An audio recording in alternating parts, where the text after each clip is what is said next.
अभी जो है अपना application of plant breeding. Plant breeding के एप्लीकेशन क्या क्या होंगे, मतलब अपन प्लांट ब्रीडिंग क्यों कर रहे हैं, क्या क्या करवाने के लिए। सबसे पहले इंप्रूवमेंट ईल्ड को बढ़ाने के लिए, प्रोडक्शन को बढ़ाने के लिए। वो यहाँ पे हम जो पढ़ेंगे, डिस्कस करेंगे, व्हीट, राइस, शुगर केन और मिलेट्स के प्रोडक्शन को बढ़ाया है हमने प्लांट ब्रीडिंग के थ्रू।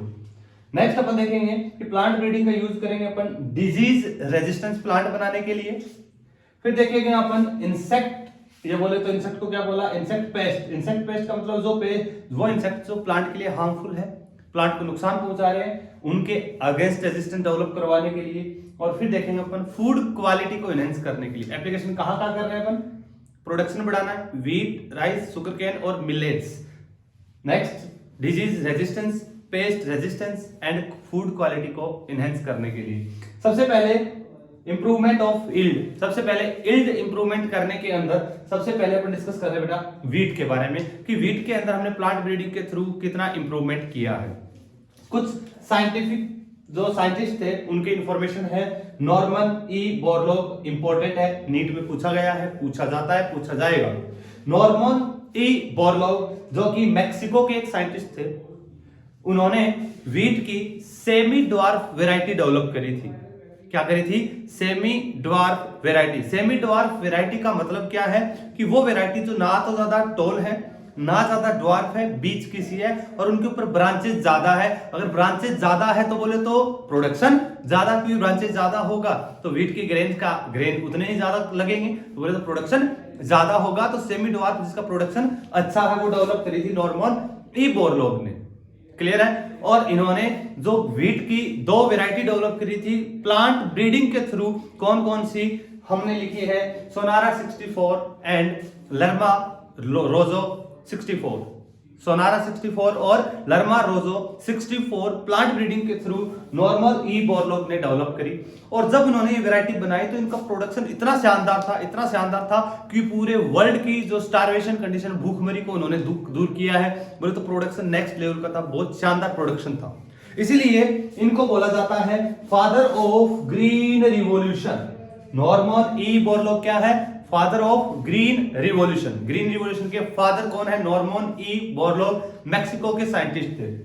इन्होंने काम कहां किया था, international centre for wheat and मेज इंप्रूवमेंट इन मैक्सिको। मैक्सिको के अंदर एक रिसर्च सेंटर था जिसका नाम था इंटरनेशनल, समझ गए होंगे, सेंटर फॉर व्हीट एंड मेज इंप्रूवमेंट। वहां पे काम कर रहे थे, वहां पे उन्होंने डेवलप करी थी।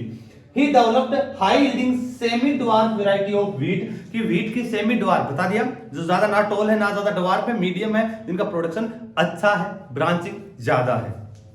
इन्होंने जो प्लांट ब्रीडिंग के थ्रू जो दो बनाई, सोनारा 64 और लर्मोरोजो 64, इसकी खबर हमारे इंडिया वालों को लगी।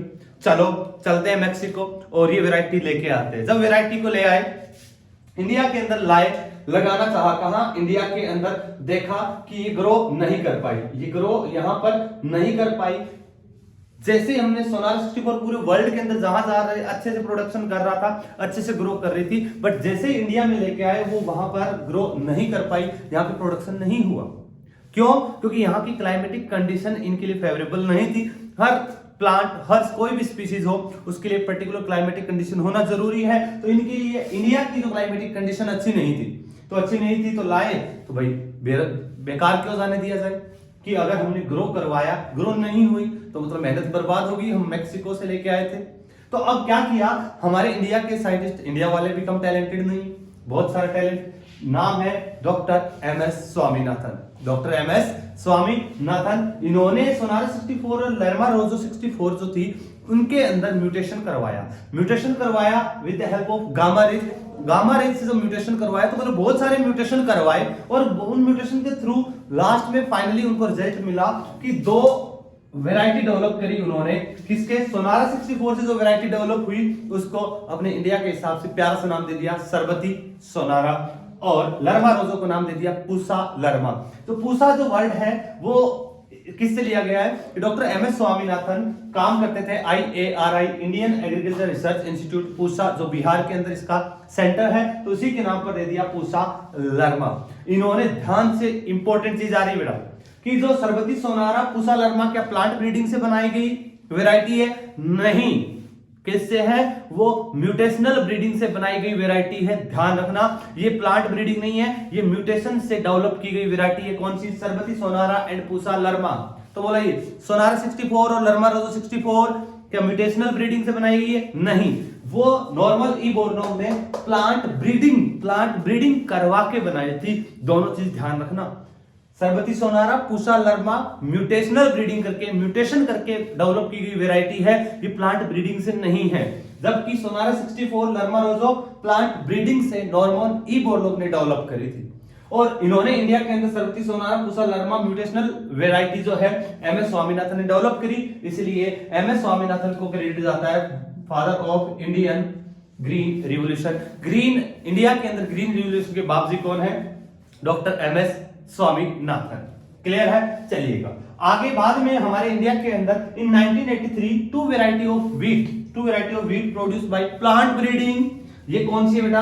प्लांट ब्रीडिंग के थ्रू जो डेवलप की गई वो है सोनालिका एंड कल्याण सोना। सोनालिका, कल्याण सोना हाई यील्डिंग और डिजीज रेजिस्टेंस व्हीट की वैरायटी थी जो कि प्लांट ब्रीडिंग से बनाई है। सरबती सोनारा एंड पूसा लर्मा म्यूटेशन से बनाई है। सोनारा 64 लर्मा रोजो ये प्लांट ब्रीडिंग से बनाई है। एमएस स्वामीनाथन इंडिया के father of green revolution. Norman E Borlaug world के बोले तो फादर ऑफ ग्रीन रिवॉल्यूशन। हर एक पॉइंट टू पॉइंट हमको ढंग से याद रखना है। नेक्स्ट है प्रोडक्शन ऑफ व्हीट। डाटा भी हमको अच्छे से याद रखना है। स्टेटमेंट एनसीईआरटी के स्टेटमेंट से वो आगे पीछे कर देगा, डाटा चेंज कर देगा तो गड़बड़ नहीं हो जाए। तो इसको सिस्टमैटिक मैनर में अपने लिखा कि 1960 बोले तो जब ग्रीन रिवॉल्यूशन का एरा हम मान रहे हैं कि ग्रीन रिवॉल्यूशन तब आया था। इन 1960 जो व्हीट का प्रोडक्शन 11 मिलियन टन था वो 2000 तक आते आते 75 मिलियन टन बोले तो बहुत ज्यादा इंक्रीज हुआ है, बड़ा है। पहले 1960 में 11 मिलियन टन, बाद में कितना हुआ? 2000 के अंदर 75 मिलियन टन प्रोडक्शन हुआ है। तो ये किसके था? Improvement in wheat. वैरायटी याद रखना है, नॉर्मल एग्जांपल पूछ लेगा कि कल्याण सोना, सोनालिका कल्याण सोना किसकी वैरायटी है? राइस की है? नहीं, किसकी है? व्हीट की। क्लियर है? सरबती सोनारा पूसा लर्मा किसकी है? व्हीट की पढ़ रहे हैं, अभी याद रहेगा, बट बार बार हमको चीजों को लर्न पढ़ना है, रिपीट करेंगे तो याद हो जाएगा।